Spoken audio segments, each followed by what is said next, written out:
Hi folks, I'm here, let's get technical. On October 4th, Google officially announced their rumored smartphone, the Pixel and Pixel XL. Not the megapixel, but, you know, you can't win everything. Now, when they announced the phone, Google claimed that their Pixel phone had the best camera on any smartphone on the market. But, as you might notice, a lot of companies tend to say that, so Google provided evidence. The camera company DxOMark gave the Pixel a score of 89, which is the best score they've ever given a smartphone camera. DxOMark gave the iPhone 7 camera 3 points less, with a score of 86. But what does that mean?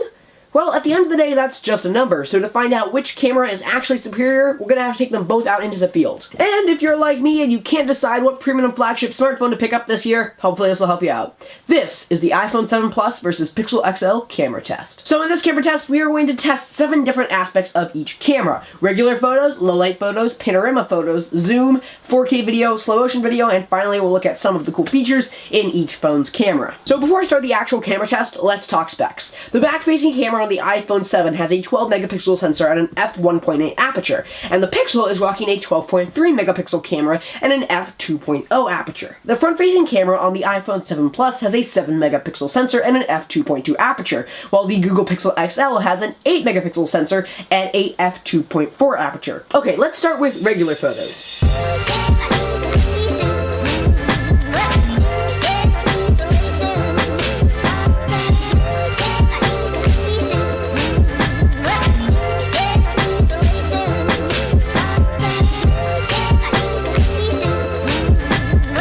Zoom has been a pretty big factor in these phones, especially the iPhone 7 Plus, which, as you probably noticed, sports 2 cameras on the back, a 28mm camera and a 56mm camera. So for the next test, I decided to take photos with the camera on full zoom.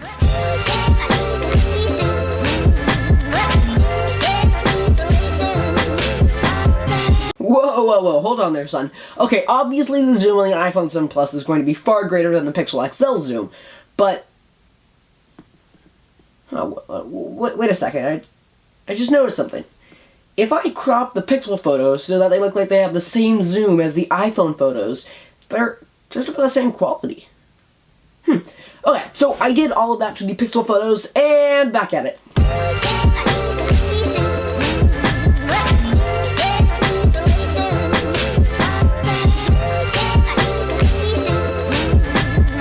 Now onto low light photos. I took these photos in the garage with little external light.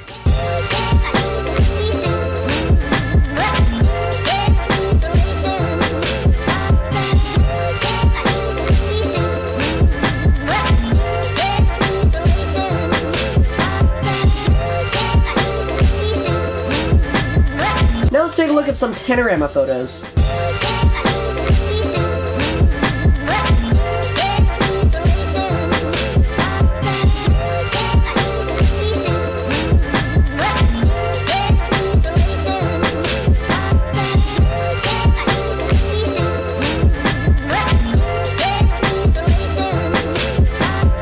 Now we gotta test that front-facing camera with some selfie action. It's not, what, that's not even...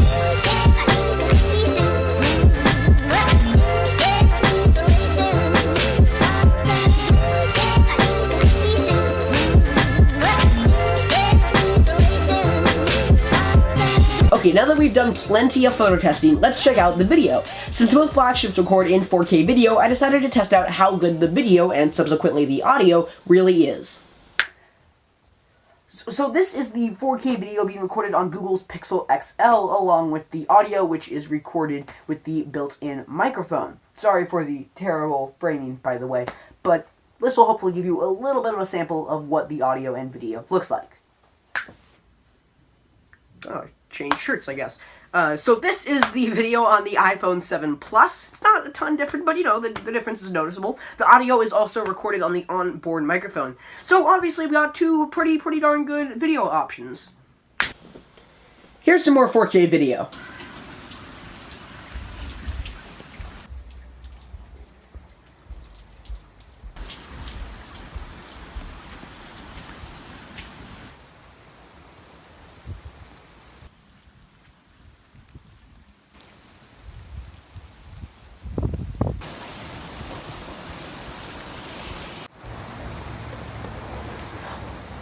if you want to see some more 4K video from Google's Pixel and Apple's iPhone 7, then I recommend you check out MKBHD's series of videos on the Tesla Model S P100D, which is a very long name for a car. He makes this series all about the car and all about the features of the car, and he records it on the camera of whatever flagship smartphone is out right then. So he has one recorded on the iPhone 7 Plus, and he has one recorded on the Pixel. So links either here, or there's a playlist right up there. Click that eye to watch more. The last video test we're going to do today is slow motion video. So right now we're going to record at 1080p at 120 frames per second.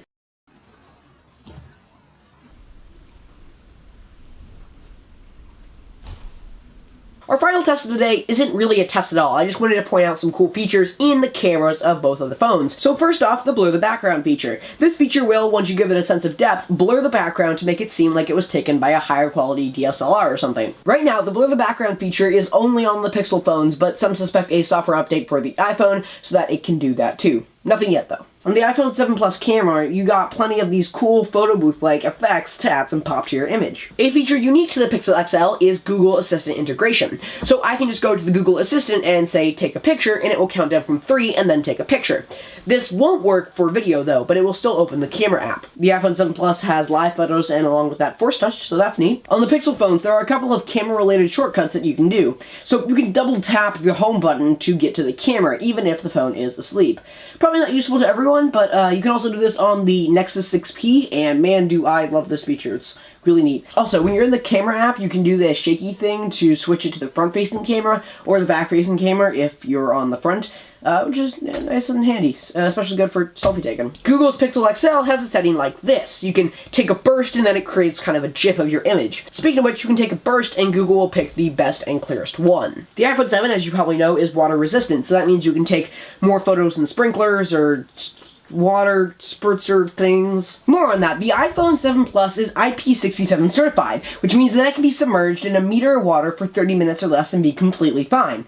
Great for some of those underwater shots. The iPhone 7 Plus is waterproof, which might come in handy on a rainy day like today. And that's it from me. Are there any aspects I missed? Which phone are you going to pick up? Let me know in the comments down below. Hope this is helpful. Thanks for watching, and explore on. Oh, hey, remember to ask questions in the comments below for an upcoming Q&A video. Thanks!